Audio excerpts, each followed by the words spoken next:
நீ இங்க இருக்கிறச்சே எனக்கு ஏதோ ரொம்ப தைரியமா இருக்கு ஆஞ்சநேயா, நீ புறப்பட்டு போறேங்கிற, நீ போனா தான் காரியம் நடக்குன்னு எனக்கு புரியுறது, ஒரு நாள் எனக்காக கூட இருந்துட்டு போறியான்னு கெஞ்சரா. ஹனுமாருக்கு அழறதா சிரிக்கிறதா தெரியல. நீ பார்த்த பார்வையில உலகை இயங்கிறது, ஓ ராமனால நான் இங்க வந்திருக்கேன், நீ என்னமோ நான் இருந்தா பயம் போறது, என்ன ஒரு நாள் கூட இருங்கிறியே. தேவி நீரோ கெடு விதிச்சுட்டீர், 30 நாளைக்கு மேல இருக்க மாட்டேன்னு. எனக்கு ஏற்கனவே மணி ஓட ஆரம்பிச்சுடுது, அதனால நீர் எப்படியாவது சீக்கிரம் நான் போயிட்டு தான் வந்தாகணும், விடை பெற்றுக் கொள்ளுகிறேன். அப்ப புறப்பட்டார். அந்த சமயம் மோதிரத்தை கொடுத்தார் இல்லையா, ஈதவன் கை மோதிரமேன்னு ஆழ்வாருடைய பாசம். இது ஒரு சரித்திரம் இப்படி சொன்னது.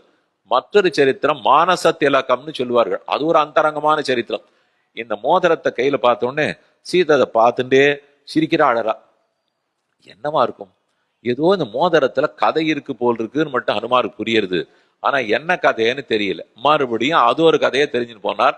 அந்த கதையை போய் ராமனிடத்துல சொல்ல தெரியுதான், ராமனுக்கு தாங்கவே இல்லை, அழுக வெடித்தது. என்ன கதை அது? ராமனும் சீதையும் ஏகாந்தமா அந்த புறத்தில் இருந்த போது, நாட்டுல இருக்கச்சு அந்த 12 வருஷத்துல நடந்தது.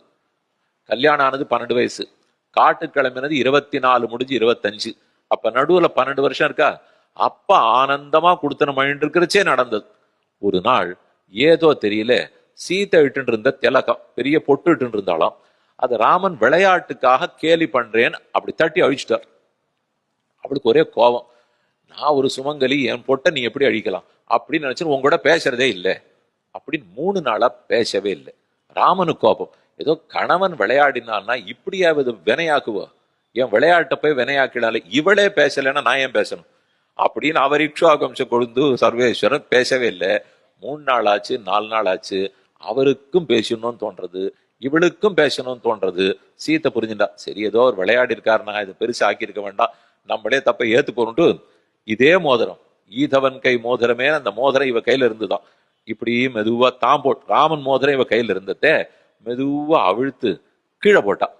போட்டுட்டு ராமனே அவிழ்த்து போட்டுட்டு, என்னுடைய மோதிரத்தை ஒரு 3 நாளா காணும்னு தேடின்னு இருக்கேன், யாரானும் என் மோதிரம் கிடைத்தால் எடுத்து கொடுக்கலாம்னு 19 சொன்னாராம். யாருக்கு இல்ல, பெருமை சொல்ற. தானே ராமன் இப்படி மோதிரத்தை அவிழ்த்து கீழே தள்ளிவிட்டு, மோதிரத்தை 3 நாளா காணோம், கிடைச்சா கொடுக்கலாம்னா கண்ணுக்கு முன்னாடிதான் அவுத்து போட்டிருக்காரு. அதை பார்த்துன்னு இருக்க சீத்தை கிட்டக்கு போய் மோதிரத்தை எடுத்து, இதோ மோதிரம் இருக்கேன்னு சொன்னோடனே ஒருத்தருக்கு ஒருத்தர் பேச ஆரம்பிச்சிட்டாலும். அந்த மோதிரம் தான் இப்பவும் நம்மளை சேர்த்து வச்சிருக்குன்னு ஹனுமானிடத்தில் பகிர்ந்து கொள்ள, ஈதவன் கை மோதிரமேன்னு அந்த சரித்திரத்தை கேண்டு போயிருக்கணும்னால், அந்தரங்கமான 2 சரித்திரங்கள், சீத்தையும் ராமனும் மட்டுமே இருந்த ஏகாந்த ஸ்தலம், ஏகாந்த சரித்திரத்தை தெரிஞ்சுன்னு போகணும்னால் இது வைகுந்தத்துக்கு போனாலும் கிடைக்க போறது.